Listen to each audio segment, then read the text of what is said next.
After all the trees were destroyed, humanity forgot about the existence of nature. Then a young man and a mysterious old man joined forces with the mission of reforesting the world and saving humans from pollution. Today we're going to recap the story of the 2012 movie, The Lorax. Thenideville is a busy city with little nature. The streets have hardly any plants or flowers. All the vegetation is made of plastic. The inhabitants have had no contact with natural beauty, so they can live happily with their artificial plantations. The air they consume is sold in gallons, so citizens pay to breathe it. People are convinced that pollution and a completely urban environment are ideal for humanity, to the point where they are grateful to have, for example, places to park their cars. The sale of oxygen is dominated by the O'Hare Corporation, which shamelessly profits from the huge amount of pollutants consumed by humans. To make matters worse, company executives feed the lie that nature is evil, so this discourse is spread so that the organization continues to make more and more money. Ted is a teenager living the typical local life, which is monotonous and predictable. He is in love with his neighbor, Audrey. To see her every day, he always throws his ball at her house, only for her to answer the doorbell. That day, the boy buys a toy airplane. His plan is to land it at his classmate's house on purpose, so that the girl will show up to talk. The boy's idea works and the small aircraft is placed inside the young redhead's house. Then the girl opens the door and talks to her neighbor, inviting him into her home. When they enter the house, Audrey shows her neighbor a beautiful piece of art. When he sees it, Ted is impressed by the beauty of the painting, which is based on the legendary truffle tree trunks, a type of plant typical of the region, but now extinct. Audrey tells him about the beauty of nature and reveals how much she loves trees. Above all else, the girl's dream is to one day see and have a seedling in her backyard, and she even says that she would fall in love with the person who gives her a plant.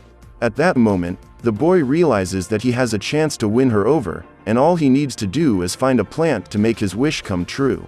The problem is that he has no idea how to find a real tree. After all, Thenideville doesn't have any fields, forests or anything like that. While having dinner with his family, Ted asks his mother how to find real vegetation, but the woman doesn't react well, because according to her, nature only offers disadvantages. With a remote control, the color of the artificial treetops can be changed. They even play music, which is seen as an advantage. The boy's grandmother, who has seen nature up close, tells him that there is someone who can help him with his goal. His name is Once Lur and he lives in a region that is banned and forbidden among the town's residents. Ted is interested in the story, but the old lady charges 15 cents for more information. Upon discovering the whereabouts of this unknown being, the boy gets on his motorcycle and rides out of town to find out who can help him. In Thenideville, an evil and greedy businessman called O'Hare is watching a performance by his employees. The officials present a new business model, which aims to deliver bottled air to the people of Thenideville. The plan is to contaminate the oxygen even more to force the population to buy this product, because they know that consumers will buy anything that is in a plastic bottle. This is a perverse idea, since citizens will need the air containers to breathe, and this pleases the millionaire very much, who approves the creation of this commodity. At the same moment, the security guards show the man that a teenager is about to leave town. Ted begins his journey and realizes that the land outside Thenideville is dark, dangerous and polluted. Throughout the streets, there is a lot of rubble and obstacles, which almost hit the boy several times. His path is complicated and dangerous. The boy has to pass through mountains and gorges, but he manages to do well. When he arrives at his destination, which is the street of the missing Lorax, he realizes that there is only one house there, with 3 crooked floors. It's strange, but it's the only place Once Lur can be found. The teenager gets closer and closer to the house, but is not well received. The mysterious, unkind man catches Ted with a mechanical hook and threatens him, but calms down when he discovers that the young man is only looking for information about the plants. The boy says he wants to find the trees and true nature, so Once Lur sets him free and decides to tell him everything he knows about real vegetation. After all, it's rare for anyone to be interested in its origins. The man doesn't leave his house, so he uses a loudspeaker to narrate the story to the boy. Years ago, when he was still young, the old man left home to travel and create his invention, called Thenid, even without the support of his family. He set off on his journey and, a few days later, with his donkey, he found a beautiful valley full of special creatures in a vast field of truffles. When he got there, he took his tools out of his bag and prepared to extract the natural resources of those mystical lands. The animals saw this and didn't like the idea at all, but they were quickly seduced by the marshmallows given to them and gave up trying to expel the human. However, the creatures realized what a big mistake they had made when once Lur pulled out his axe to start the clearing. At that moment, the animals panicked and ran for cover. Soon, however, once Lur's act began to have consequences. When the first stump was cut, a bolt of lightning tore through the sky and struck the tree stump. At the same moment, a mythical being was born. He was short, orange and with a big blonde mustache. His name was Lorax. The newly arrived little man, together with the other creatures, made a farewell ceremony for the cut wood. After all, it too was a living thing that would be missed. The strange creature was the great guardian of the forest and was furious with the young man. So it demanded that the boy leave the place, but to no avail. He decided not to obey the Lorax's order because he didn't think the little thing was as powerful as it claimed to be. Once Lur was again advised to leave, as he would be cursed before sunset if he stayed there. At this point, the man interrupts his story and asks Ted to come back the next day to hear the rest. The boy is excited to hear what the old man has to say, but he feels even more committed to fulfilling Audrey's wish, to the point of fantasizing about the moment when he gives her the seedling and then receives his long-awaited romantic kiss. The next day, his grandmother encourages him to continue his investigation and Ted prepares to return to the mysterious man's house. The boy then gets on his motorcycle and follows the same route as before, but this time he is stopped in his tracks by O'Hare and his men. The millionaire already knows all of Ted's plans, as he has been monitoring the teenager through the security system. Now he wants to know why a city dweller is so interested in nature. At that moment, the boy tries to change the subject, but O'Hare threatens him and orders him not to go back to once Lur's house, because the secret of the trees could affect and bankrupt his industry's entire artificial air business. After all, vegetation could give it away for free to everyone, and that's an unacceptable idea for the tycoon. The villain makes it clear how powerful and dangerous he is, as he has surveillance everywhere, but Ted is a boy in love and is willing to do anything to make Audrey's dream come true. For the sake of his beloved's happiness, he starts up his motorcycle again and heads for the city's exit gate. Leaving Thanidville, he returns to the old man's dark house. Once Lur is surprised to see that Ted has returned, as he thought the boy wouldn't show up again. Then he discovers that the boy's interest in nature is only because of his beloved, but he still decides to go ahead with the story. In the past, when he was younger, he chose to ignore the Lorax's warnings and continued to extract the wood from the paradise he found, so the guardian of the forest chose to seek the help of the animals. In the middle of the night, the animals broke into once Lur's house while he was sleeping and some of the bears took him to the lake. Other goldfish picked up the young man's bed and set him adrift in the river, but a bear cub ended up getting stuck next to the human. The two were carried away by the water and approached the falls, so to save the little animal from danger, Lorax decided to help the two. The guardian of nature threw a huge rock to propel the bed out of the riverbed, and the human and the little animal were saved. At first, once Lur was moved by the orange creature's help, but when he discovered that it was also responsible for the trap, he was furious. The mustachioed man recalls that his actions were motivated by the deforestation that the young man was causing, so the young man was convinced by the ideals of the little mystical being, since this attitude was weakening the local fauna. At that moment, he swore that he would never again harm any plant in those lands.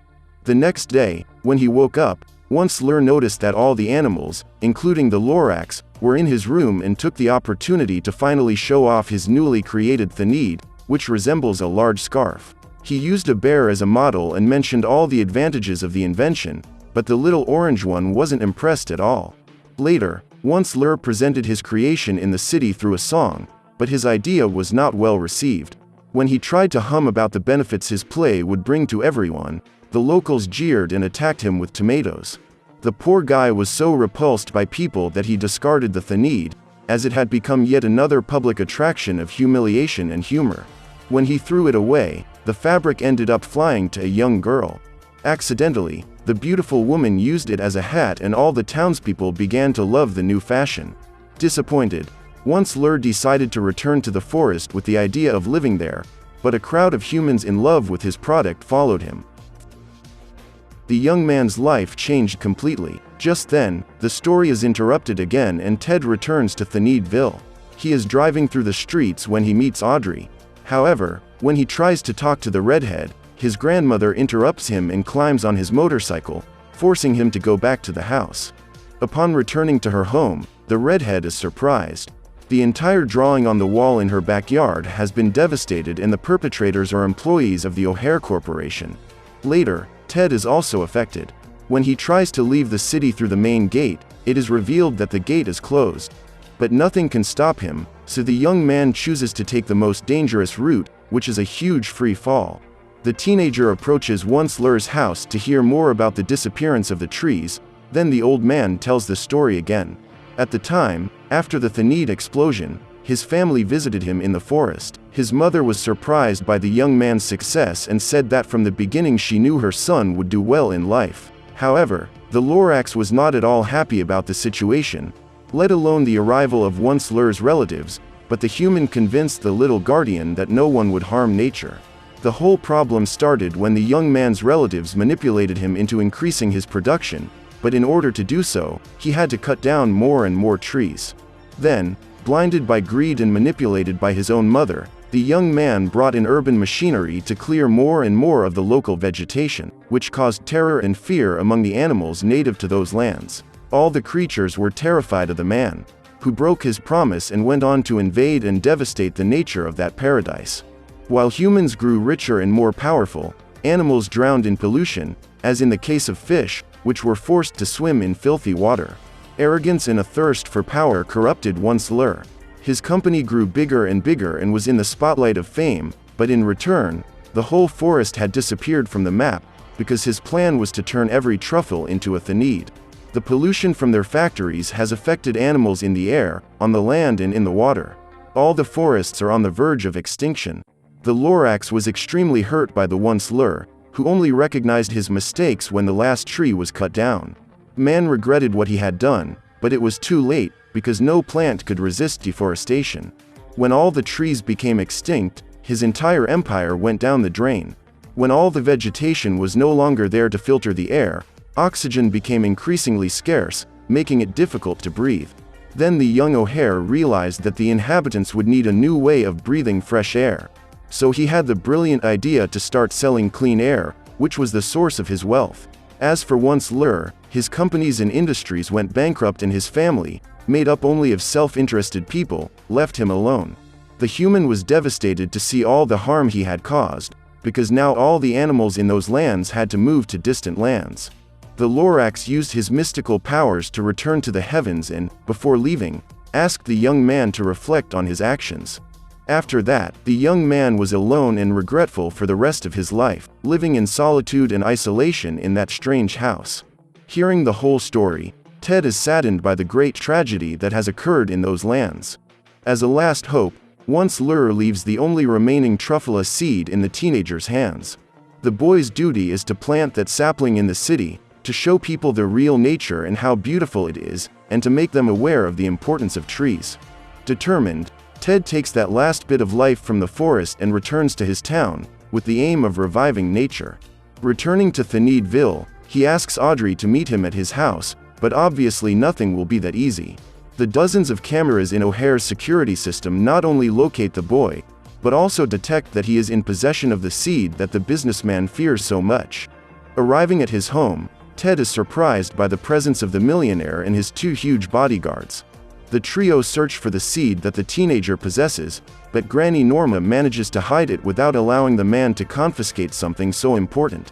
The teenager's mother is surprised by the situation and throws all the evildoers out. She then asks what's going on, and her son explains the whole plan.